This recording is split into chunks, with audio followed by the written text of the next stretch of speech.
with Country Diggers. Today I thought I'd go into where I live, the area in which I live, which has been in my family. The land has been in my family for over 120 years.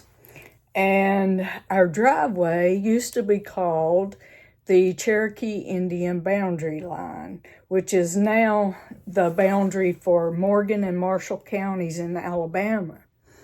And I want to go into a little bit about the Treaty of Turkeytown and also some Native American Cherokee history.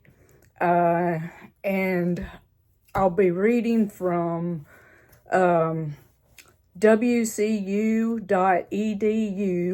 Cherokee Phoenix, and crystallinks.com, and phias.org by the University of Tennessee at Knoxville, and also the Historical Atlas of Native Americans by Dr. Ian Barnes. I'll read a little bit about the Trail of Tears in that too. All right, so stay tuned. We are walking towards what we call the bluff, and I'm walking across the bank of the pond right now. But the bluff was made back in 1811 and 1812 when the New Madrid earthquake happened. And I'm going to show you what it did out here. And I'll get you back up in a minute.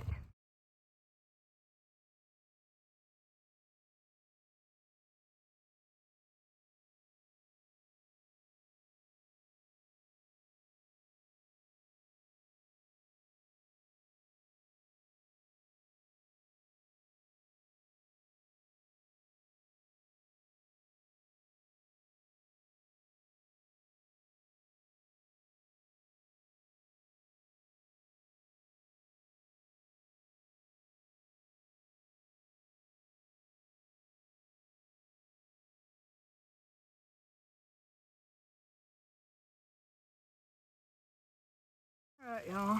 We are a little ways down this bluff. Not gonna go all the way down, but this is just giving you an idea of what it looks like and what that earthquake did. That earthquake created all of this. And I know that some people say that the earthquake wasn't like that it didn't create mountains and stuff. But it did here because this is a mountain. We live on a mountain. And that earthquake was up in Missouri. Alabama wasn't even a state until 1818. And Alabama was part of Mississippi and Georgia back then. Check this out.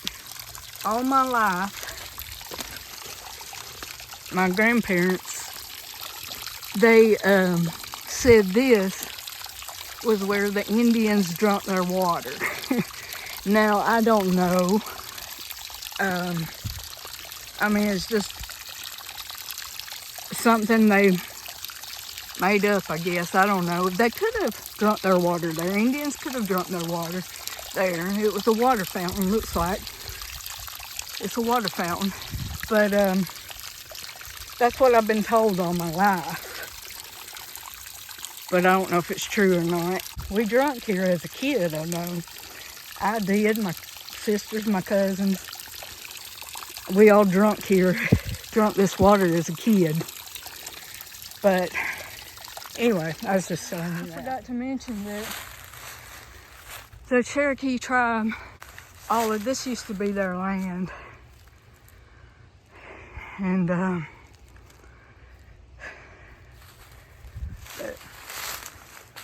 all of this, all of our family land used to be Indian land. So I'm going to show you off down here. Let's get down here. I got to be careful not to trip. I am clumsy. But you can see it better from up here.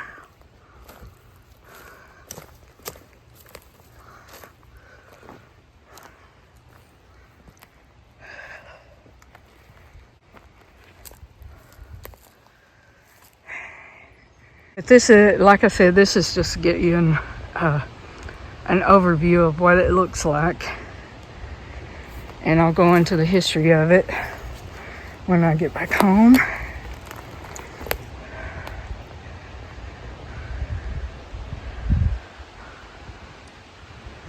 Okay, now we'll go to the waterfall. The waterfall is just up ahead.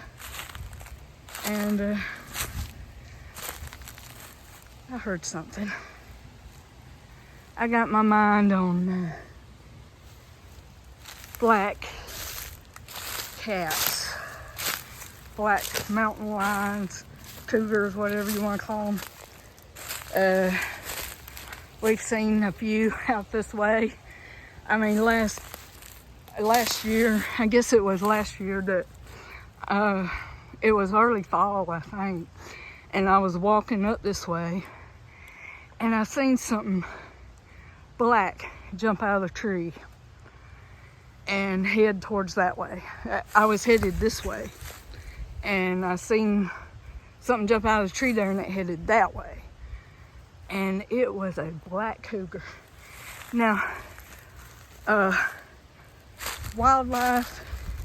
Fish and Wildlife don't believe that people seen black cougars out here, but a few people have. They've released them out here, and they won't tell us. They think it's in our minds, I reckon. But I don't know why the conspiracy of not go ahead and telling us that the black mountain lion cougars are out here. My mom saw one the other day, walking, just pacing back and forth from our barn to the fence, just pacing back and forth.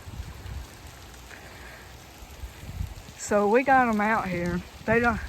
Fish and Wildlife says no, but yeah, we do. I don't know the big conspiracy about it. I mean, why not just tell the truth?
All right, I just say we are on the Marshall County side of our land right now. And I'll show you where our driveway is when I get back. And we go down, the boundary line goes, well, I'll show you when I get back.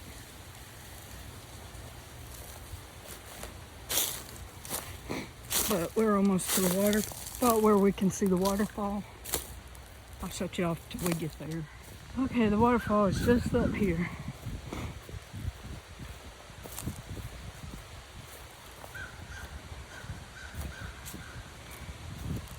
Right up here.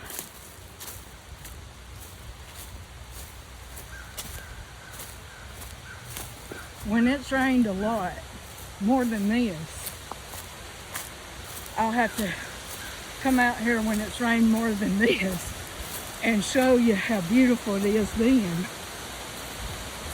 But when it's rained a lot, actual flood, it comes down very fast and full, and it's beautiful. But that's our waterfall, and it goes down to a pool right there.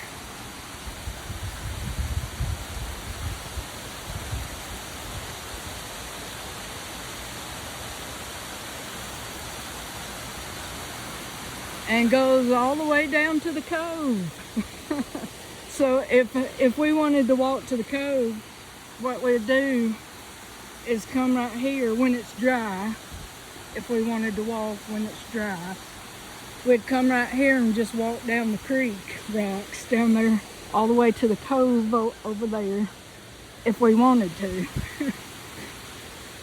But that would be a long hike.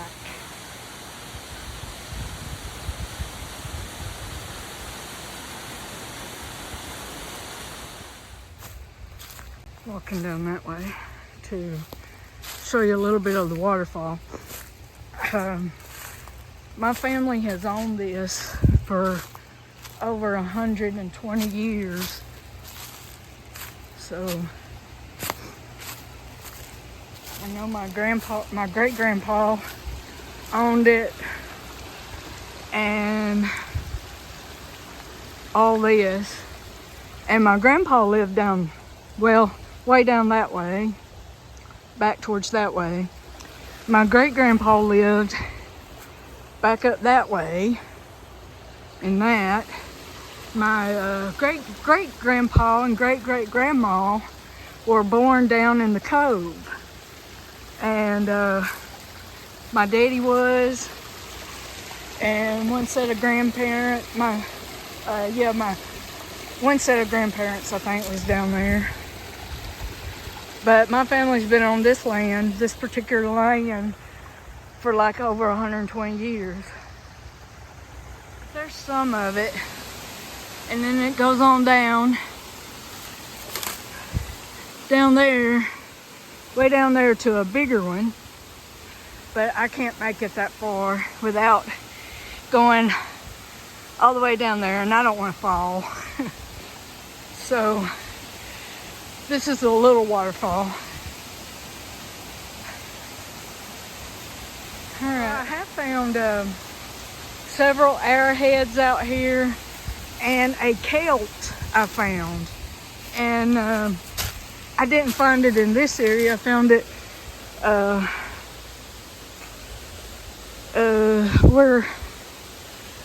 I found it back over there somewhere. Y'all wouldn't know where it was, but I did find it back over there somewhere, the kelp. And found several arrowheads, and I'll show you one I found here lately when I get back home. These are the arrowheads and flints I've found. This is the kelp I was talking about. This one's still got some pitch on it. I was dump digging, and I can only dig like maybe 3 feet down, 2-3 feet down sometimes, because then I hit rock. But I was on the bottom, the very bottom where the rock is. And when I found that, I just grabbed it with my hand, looked at it, and was fixing to chunk it back over my shoulder when I noticed, hey, that's something right there. So that's got to be like, I don't know, thousands of years old could be. But that was a neat find right there. And then, let's see, where's my, oh, this one. This one I found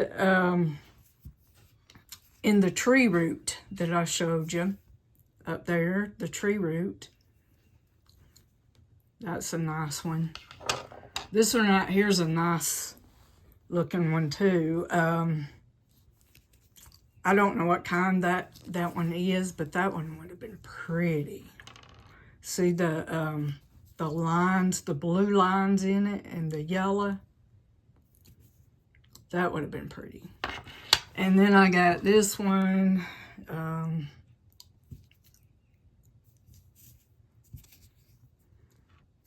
And then I got some worked flint, and broken parts and worked flint. This one right here is, I think it is pottery, is what that is.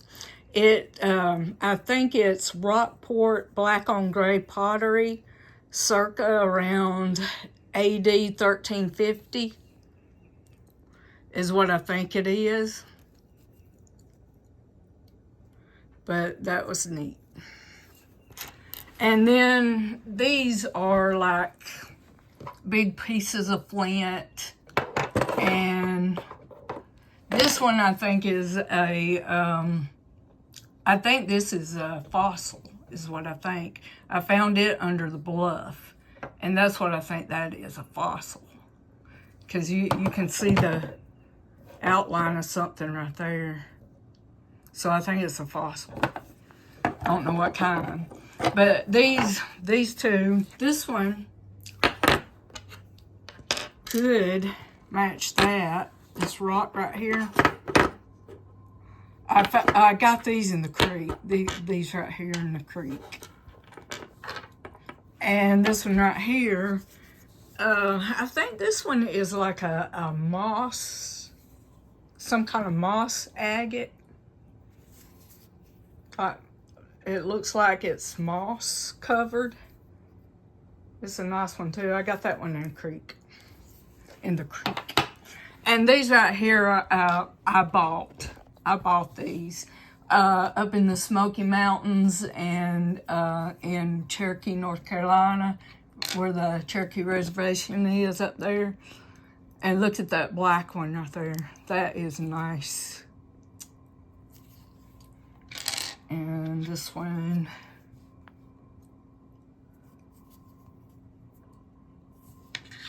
And this one.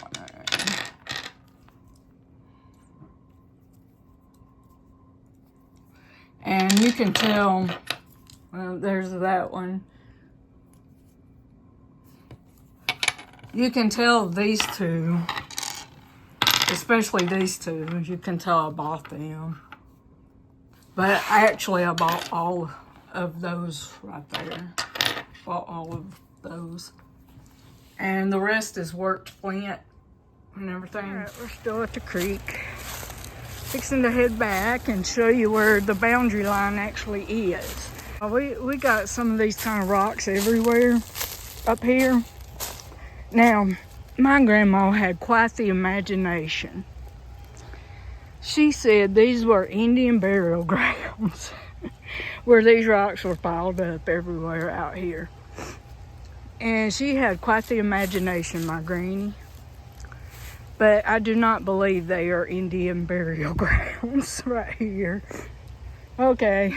This is our driveway that separates Marshall County, Morgan County. Okay, Marshall County's on this side, or here. Morgan County, part of Morgan County's on that side, over there. And this is the boundary line, our driveway. This goes all the way down, and this one goes this way. It goes all the way down to the Tennessee River and crosses over the river and into parts of Tennessee. This tree fell last summer, and I was getting up here to metal detect under it and everything, and my brother-in-law has filled some of it in, but he had dug it out. He had pulled it up. It fell, and he went ahead and dug it up by the roots. Pulled it out by the roots, and I didn't find nothing metal detecting under it though. But over here in the roots, right in there and all that, I found an arrowhead under there. Now he has moved the tree over. It was right here. The trunk of it was right here. But he's moved it over some. He's gonna fill this in. But anyway, the arrowhead was right in them roots. And let me show you. I found, not 2 years ago, I guess it was, maybe 2 years ago, I found a Indian Wars button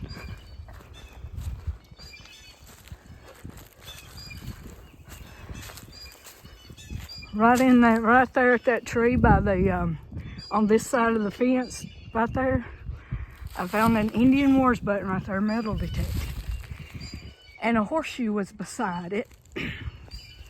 Okay, up here, across the fence into the pasture where the horses are, just, you know, this is about, I guess, maybe the length of a football field, maybe. Anyway, I found a 1893 bullet casing up here. It had been misfired, and I found that across, right in there in them cluster of trees, right in there, across the fence where the horses are. And then I found the 1893 Blue Ribbon, Pabst Blue Ribbon beer token down there. Okay, and I found the arrowhead right here. Something was going on. Something was going on. And that button was the Indian Wars button. That arrowhead was right there in them roots. The Indian Wars button was down there. The misfired 1890 something bullet was up there. And the 1893 beer token was down that way. So something was going on during that time around here. But anyway, I'll get you the history on this put together, and hope you enjoy it. All right. Treaty of the Chickasaw Council House, or 14th Compact with the Cherokees, which was otherwise known as the Treaty of Turkeytown in Etowah County. This document was signed on the 14th of September, 1816. And this is a brief abstract of the treaty. Article 1, peace and friendship established. Article 2, the western boundary described. It curtailed the Cherokee country on the southwest and gave to the United States a tract of land now in the state of Alabama. Article 3, the Cherokees requelish and cede the land just mentioned. And in consideration thereof, the United States agreed to pay $5,000 in 60 days and $6,000 a year for 10 successive years. Article 4, the line to be plainly marked. Article 5, the Cherokee Nation to meet the commissioners of the United States at Turkeytown on the 28th of the same month, there and then to express their approbation or not of the articles of this treaty. But if the nation did not assemble, it would be considered as a tacit ratification. On this treaty, I would observe that there are several things in it worthy of special commendation. The solitude to avoid future difficulties, the uncommon care manifest in Article 4 to have the line of territory made plain, and the repeated and explicit acknowledgement that the Cherokees were to express their appropriation of the treaty before it would be binding. Of course, they were to be dealt with as intelligent and moral beings having rights of their own and capable of judging in regard to the preservation of those rights. It must be presumed that the commissioners of the United States were at Turkeytown on the 28th of September, the day appointed for the ratification, but whether the Cherokees were dilatory in assembling or whether strong arguments were necessary to obtain their consent does not appear. 6 days afterwards, the transaction was closed and is proved by the following certificate.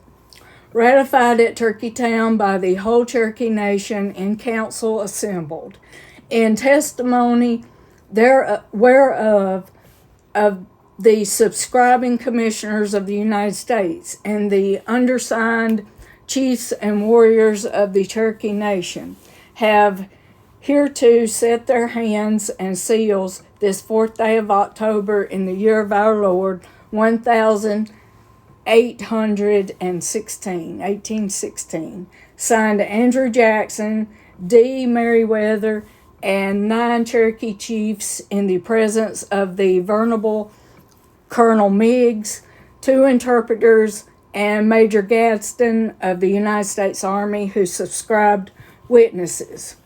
The treaty was ratified by President Madison and the Senate.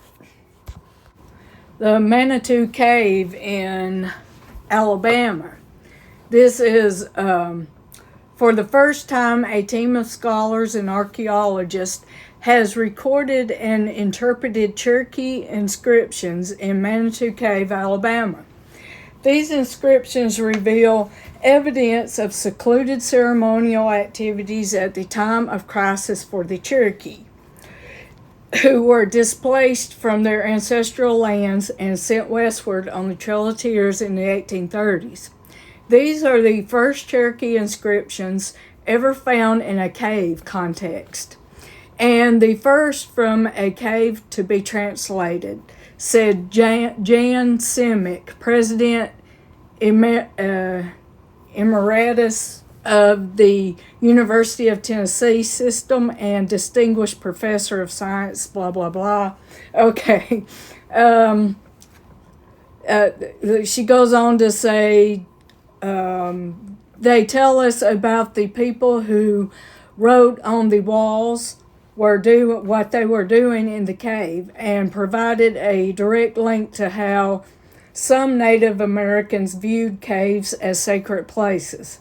The research team that worked to understand the nature and meaning of these historic inscriptions included scholars from the Eastern Band of Cherokee Indians, the United Kiowa Band of Cherokees, and the Cherokee Nation of Oklahoma, as well as Euro-American archaeologists.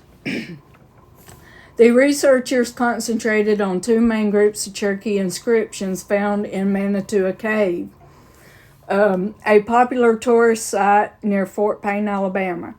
Until now, indigenous uses of the cave had been unrecorded, as typical archaeological evidence like artifacts or deposits have been removed during its time as a tourist attraction. The first inscription records an important ritual event that took place in 1828, translated as the leaders of the stickball team on the 30th day in their month, April 1828. A nearby inscription reads, "We are those that have blood come out of their nose and mouth." Stickball is a Cherokee sport similar to lacrosse.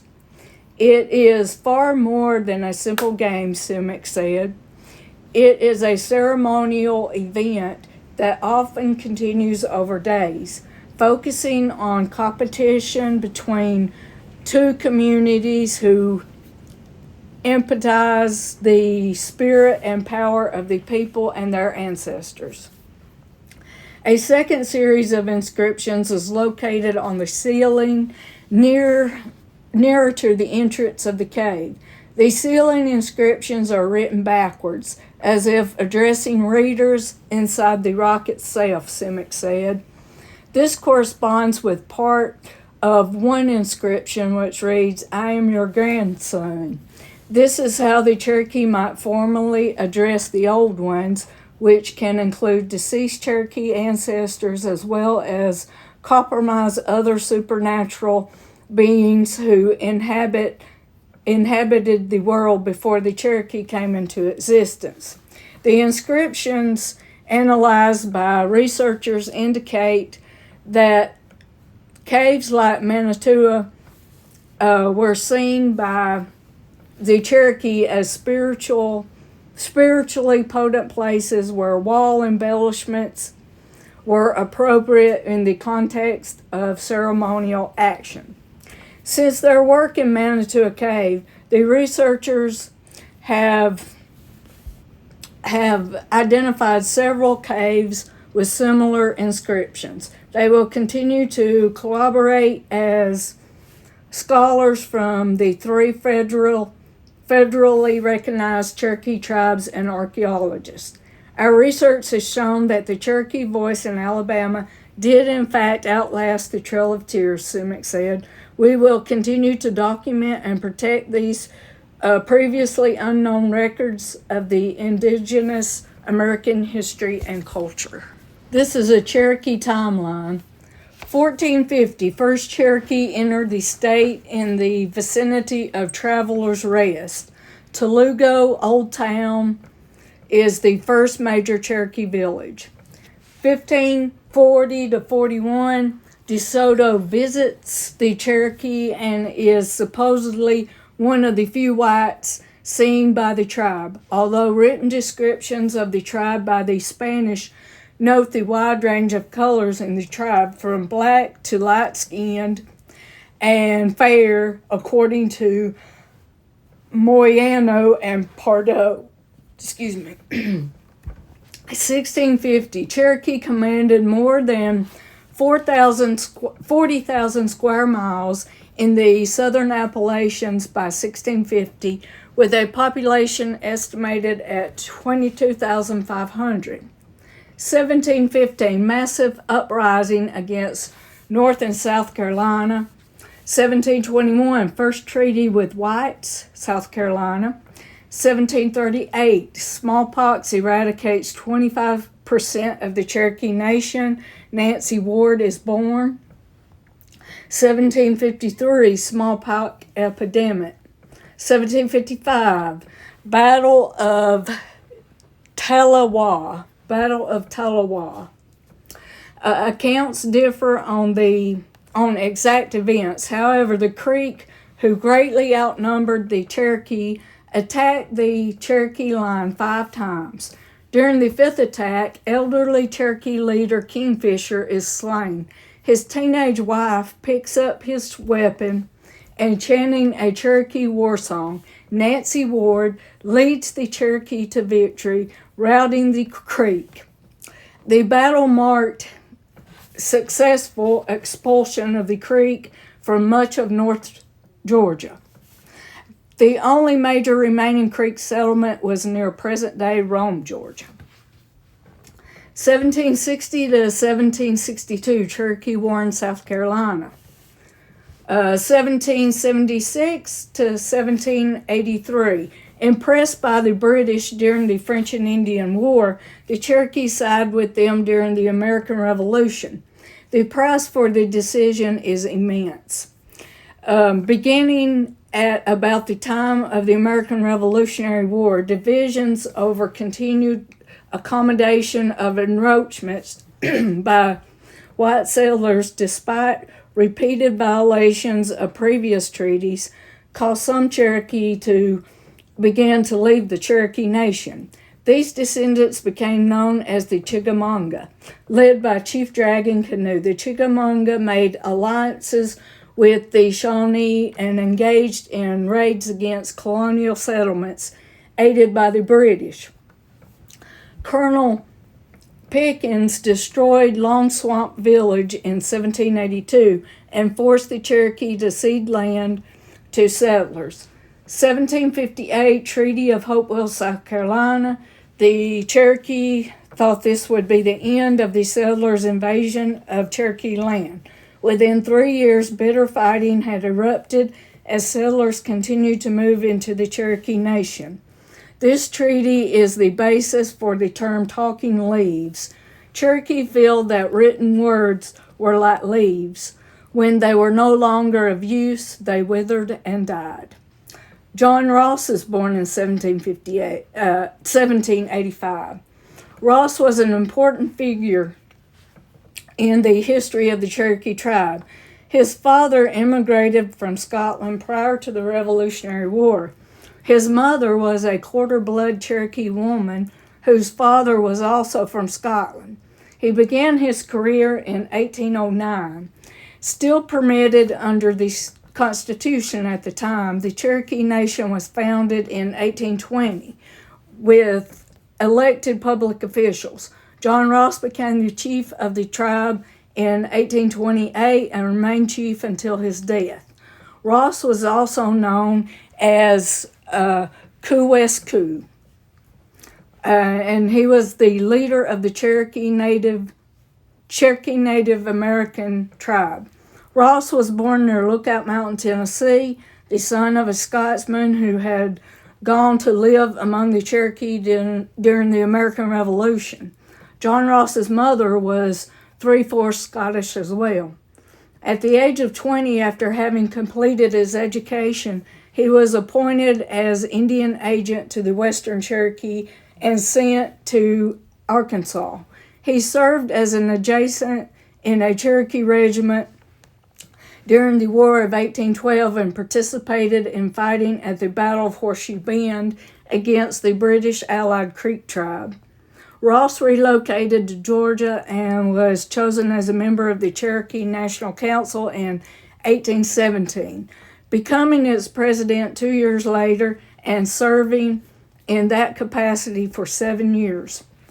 After this, he became assistant chief of the Eastern Cherokee, becoming principal chief the following year and serving as such until 1839, participating in the drafting of the Cherokee Constitution in 1827.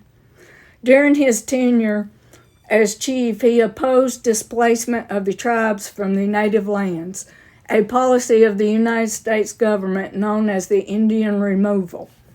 However, Ross's political rival, Major Ridge, signed an unauthorized removal treaty with the U.S. in 1836.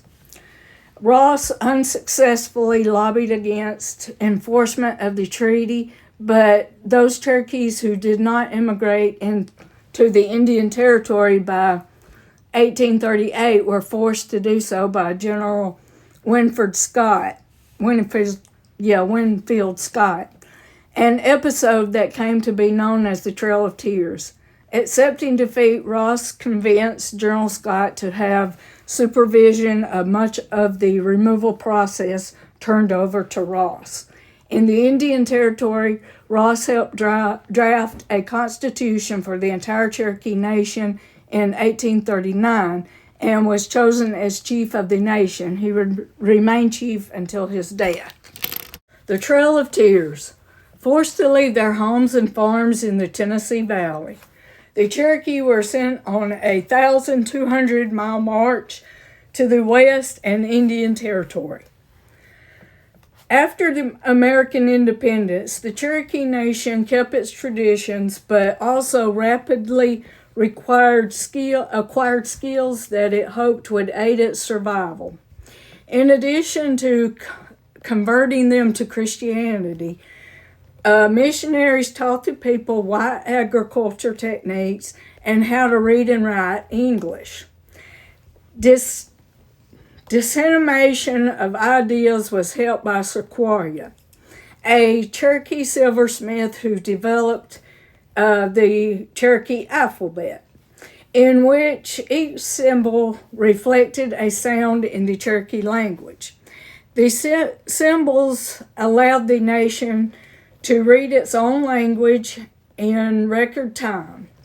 The American Board of Foreign Missions had the alphabet typeset and sent it to the Cherokee with a white printer. In developing politically, the nation wrote a constitution in 1826 with a principal chief, a two-chambered council, and a court system. The Cherokee owned 40,000 acres, 16,000 hectares of the Tennessee Valley farmland, 22,000 cattle, 7,200 horses, wagons, sawmills, and large numbers of African slaves. Large and frame houses were their normal habitations.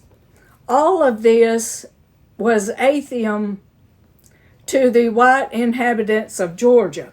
However, who wanted Cherokee land and the removal of the nation west of the Mississippi?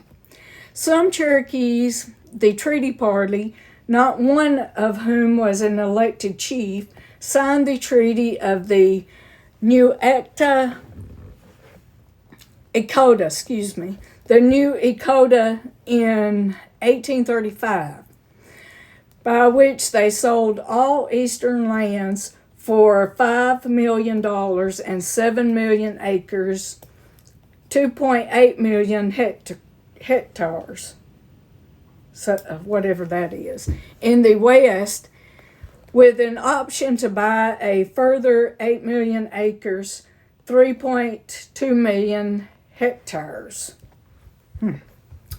for $500,000. Under the terms of the treaty, the Cherokee were to leave by the spring of 1838. The treaty party and some 7,000 Cherokees moved west, but the majority protested against the treaty and made no attempt to prepare for removal. In response, some 7,000 troops rounded up 18,000 Cherokees, holding them in stockades during the summer, when dysentery and fever killed many. During the winter of 1838 and 39, the Cherokees were allowed to organize their own westward march. 13 separate parties set out on a 6-month trip, but some 4,000 died either in the stockades or on what became known as the Trail of Tears. Among the dead was the wife of Chief John Ross. In Oklahoma, Ross's group sought to dominate the Cherokee, killing the leaders of the treaty party. Civil disturbances lasted until 1846, when disputing groups made peace. Initially, problems faced all of the southern Indian tribes in Oklahoma. Different farming techniques were required in the semi-arid grasslands to which they had been sent. While the Comanche, Kiowa,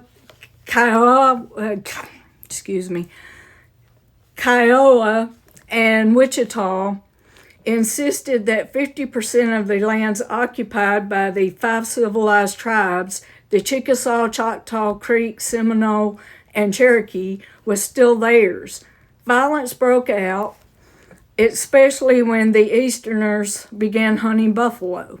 Fortunately, a 30-mile wide belt of hardwood forest cross timbers divided the Eastern and Western Indians. Eventually, a treaty was signed between the two parties at Camp Holmes on the South Canadian River, although it was not always followed. However, the continual skirmishes convinced the tribes that cross timbers would be a practical frontier. Once in Oklahoma, the Cherokee adopted a new constitution, and schools, churches, newspapers, and businesses flourished. The Cherokee Advocate and Cherokee Messenger became the first bilingual newspaper and periodical respectively. The education system included 144 elementary schools and Cherokee male and female seminaries, institutions of higher education. In addition, the land proved fertile. All the southern tribes sold surplus corn in American markets and developed horse and cattle herds, which drew purchasers from all over the Midwest. Slave owners developed cotton fields and sold produce at Little Rock, Arkansas, and New Orleans. Cherokee John Vann bought a steamboat and plied for trade on the Mississippi and Arkansas rivers. Despite the enforced removal, about 1,000 Cherokees remained behind. The Occidental fleas, I can't say that word, OCONALUFTEE. I don't know what that word is. Citizen, Cherokee Indians lived outside the Cherokee Nation and were untouched. Virginia villagers at Cheoih in North Carolina were allied with the local white population, while other families were headed by white males.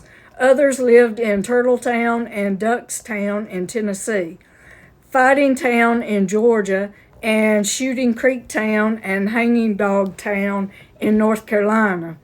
In 1848, all of these Cherokees were given state rights as permanent residents, and during the Civil War, many served with the Confederate 69th North Carolina 69th North Carolina Infantry. The Oklahoma Cherokee had divided loyalties during this war, however, and a third died or moved away as a result of its devastation. All right, hope y'all enjoyed, and see you back soon.